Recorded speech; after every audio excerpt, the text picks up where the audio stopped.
Hey everybody, I'm Joey Evans, and today I am taking a look at Lost in Adventure: The Labyrinth. This is an escape room style game, and I guess it's based on a game called Lost in Adventure, kind of a point and click game.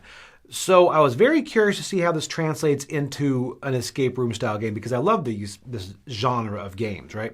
So I wanted to try this because this is very mythological based, all that with obviously the labyrinth and all that. So I don't want to go into a lot of spoilers, I guess. So I'm going to try to do this review as spoiler-free as possible so you can kind of know if it is for you. Speaking of spoiler-free, I'm also going to try to do that on the overview. So quickly, here's an overview about how you play Lost in Adventure: The Labyrinth. Okay, we are set up for a game of Lost in Adventure: The Labyrinth right now. This is going to be a very quick playthrough because I don't want to give any spoilers as this is something you discover along the way. First off, I'll say, first you're going to have these 10 prophecy cards. These are going to be turned over and show you different kind of goals that are going to happen throughout the card, throughout you explore this deck of cards and walk the labyrinth. These are going to flip over. You also have these favors right here. You start with 8 favors available. These you can kind of lose if you do bad things. Different things are going to take away and give you favors back. These become important later because there are certain places you have to have so much favor to get into. Now, first off, you're going to start on the tile. Everything is tile-based or card-based. You have your whole stack over here. You've got your stack here of cards. Then you've got your interaction deck right here. And then you're going to have your item deck over there. And again, everything is face down. You don't know what it is. You're going to explore. I'm going to show you the first tile here, just to kind of give you an idea of the feel of the game. You start off here, and that's what you see right here. Up in the upper right-hand corner, you will notice, let's see if we can do that. There's going to be a little circle right there. That tells you how many cards in the interaction deck are going to interact with this. All right, so here we go. You're going to grab this first one, the beginning. The storm casts us into the water. We can only rely on divine intervention. You're going to flip it, and then you're going to place scenery card 2 face down. So that is this right here. I'm not going to go really deep into this, but you're going to place it there, and then you're going to interact with somebody there, and then you're going to make a decision. Because without showing you everything here, I'm going to show you the corner. You'll notice here there are 3 cards that are interacting with this. So you're going to have 3. This could be 3 options, or it could be 3 places to look. So you can then interact with that. And again, all of these cards I'm going to show you here will do different things. This is cover 1, meaning it's going to cover the number 1. Other ones are going to show you, they're going to have areas here where 6 goes above it, and something's below it.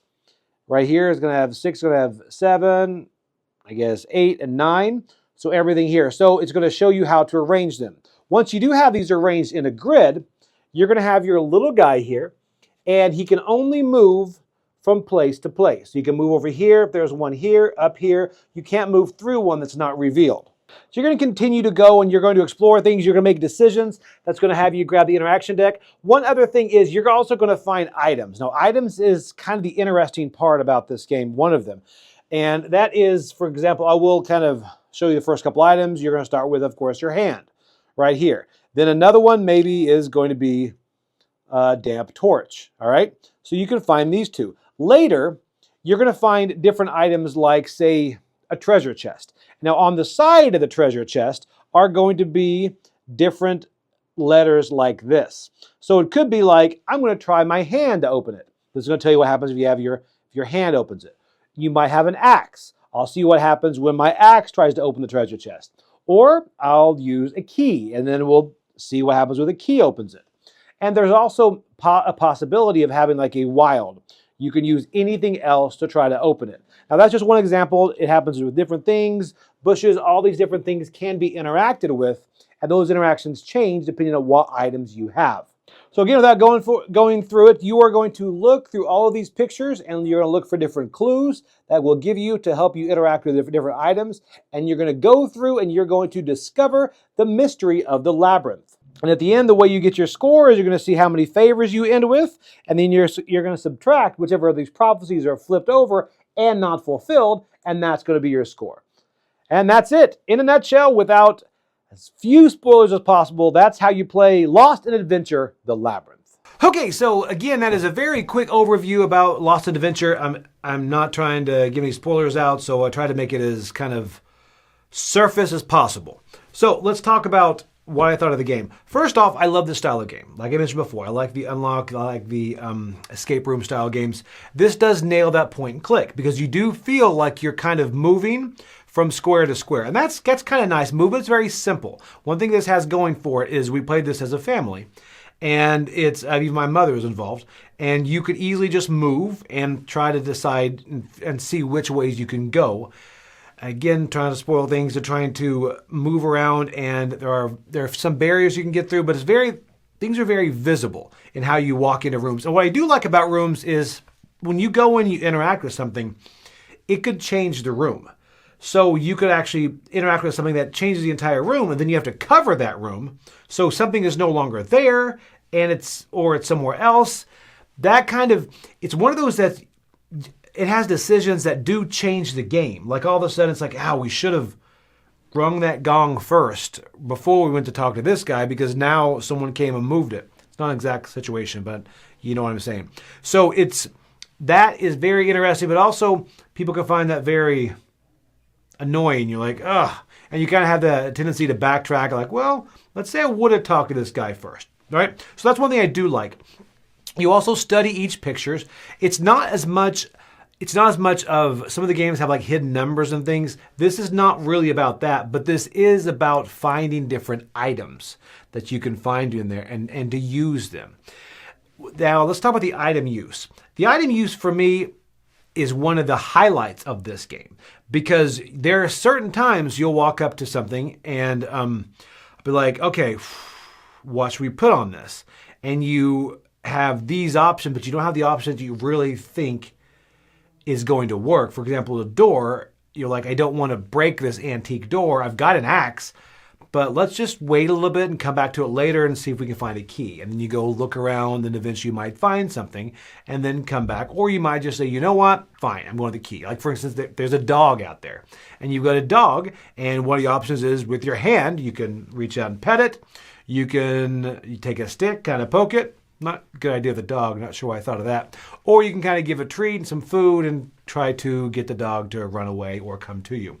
So it's things like that. And I think that's one of my favorite parts of this game. Now, let's go to the storyline, the puzzles. The puzzles are wide array. Some of them are very simple. Some of them are like, I don't know how I would have figured that out. So it's again like a normal point and click game. There's a wide swath of puzzles to figure out. The story in this is it has branching storylines, which I know why they did that because they want to keep you coming back to it. But it seems to be a bit all over the place. So they seem to be putting a lot into this. And there are all these different kind of almost red herrings going everywhere that you're like, oh, should I focus on this? That's not really that important. But they're really trying to get these prophecies out. So it seems a little bit convoluted.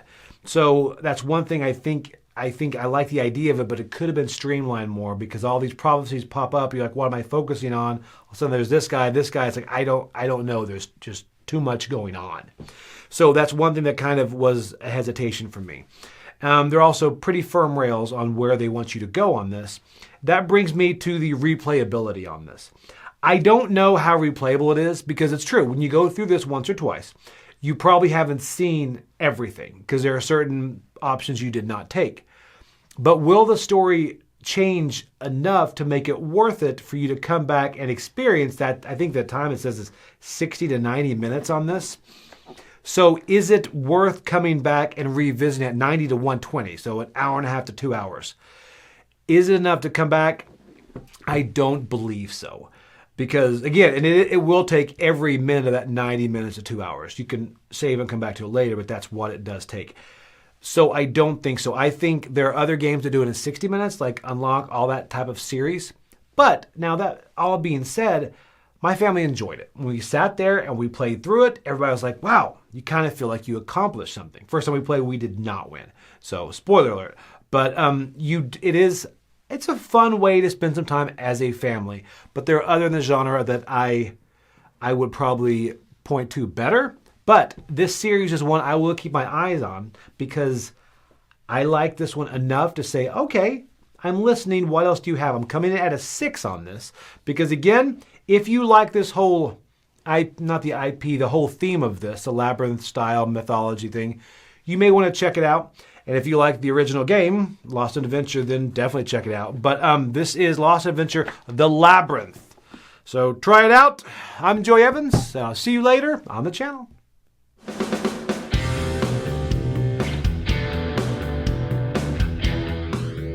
Hey folks, thanks for joining us for that video. If you haven't yet, like the video, subscribe to the channel, and hey, make sure you check out what's happening, where I'll cover an app on an iOS or a Switch device, and you can check it out along with me. Thanks very much. You've been watching The Dice Tower.